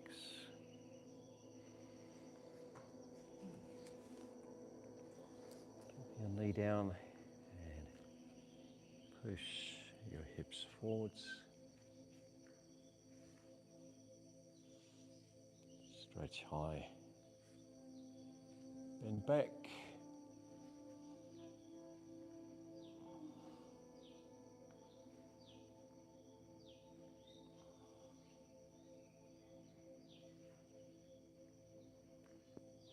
And relax.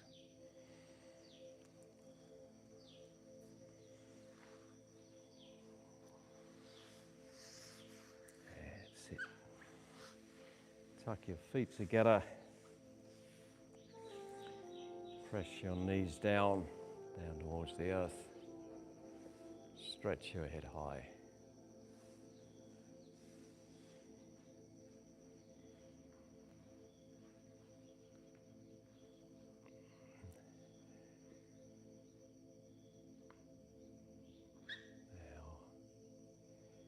Lean forwards.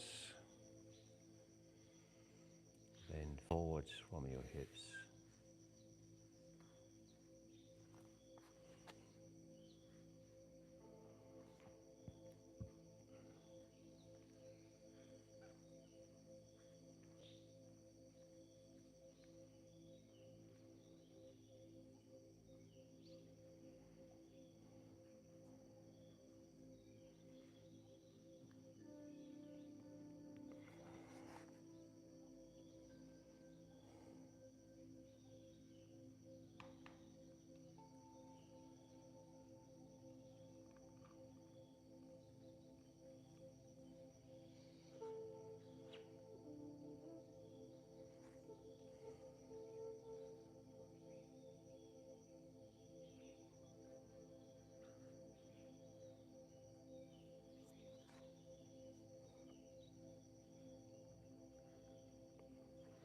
And relax.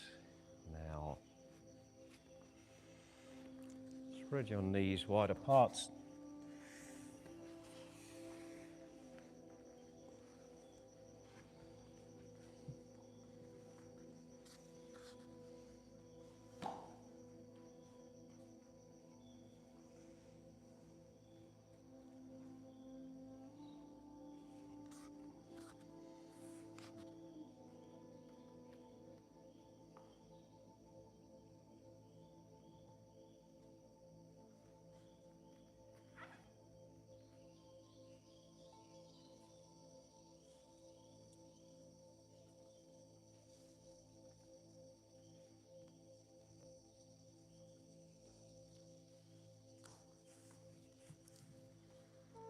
And relax.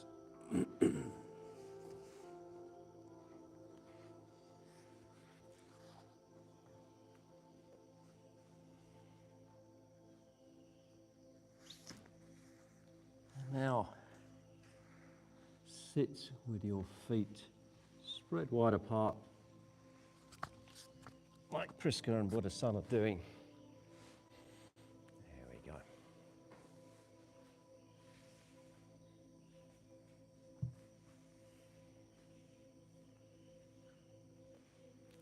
And lift your head up high. Raise your head up towards the sky. Push your chest forward. Bend your back. Arch the back. Hollow it out.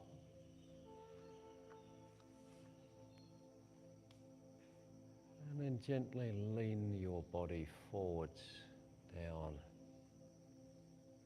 towards the earth.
And relax.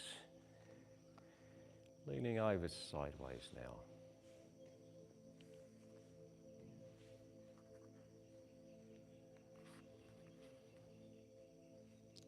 Leaning to the side.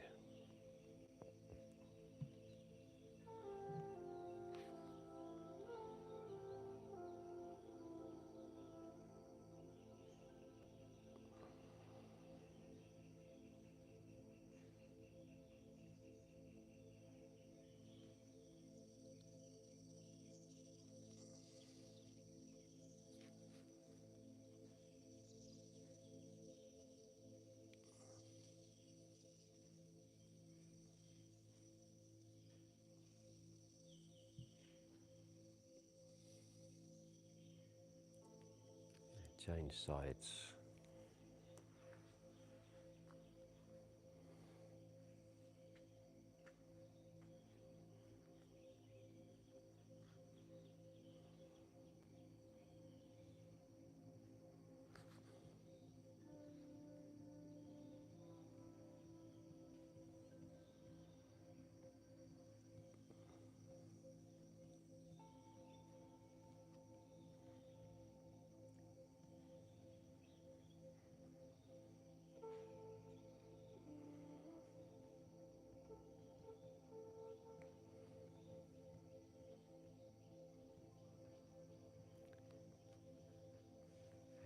And now,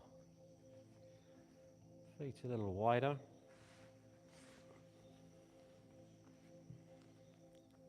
And lean forwards again.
And relax.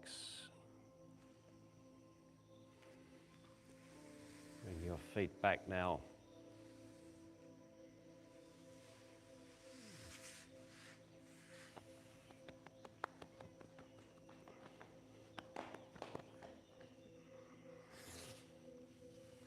And stand.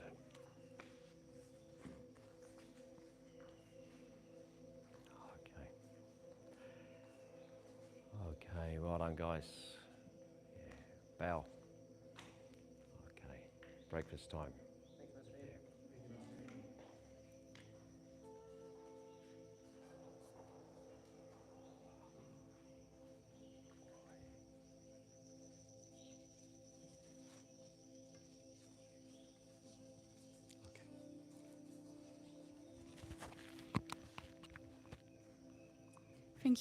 Thank you very much, Master Yan. Hey everyone, you are in Namyang Kung Fu Retreat. It was in Thailand. We are in Pai in the north of Thailand. This morning was really calm, really quiet. It's only 9:20 here. We're gonna have breakfast, then midday, then the afternoon. So a lot of training, like hard Kung Fu training coming the afternoon. So this morning was really quiet and calm, really peaceful, really serene. It's really a really nice balance in that school. You can find the yin and the yang every day, all the time. You can balance your mind, balance your body, balance your breath. Never mind, if you want to join us one day, one class, 1 week, 1 month, 1 year, forever, just check kungfuretreat.com. It might be the first link that you have underneath the video. Check the website. Really, there is a lot of information. You can become a teacher in 1 month. It's a crazy challenge. I love it. You can do just 1 month here to challenge yourself. 3 months, you will learn like 3 weapons. Like, it's really crazy. Just check that out. Contact us if you have any question. Find us on Instagram if you have any question. I was Priska, and I will be happy to welcome you here, just as all of us and all the instructors. See you soon.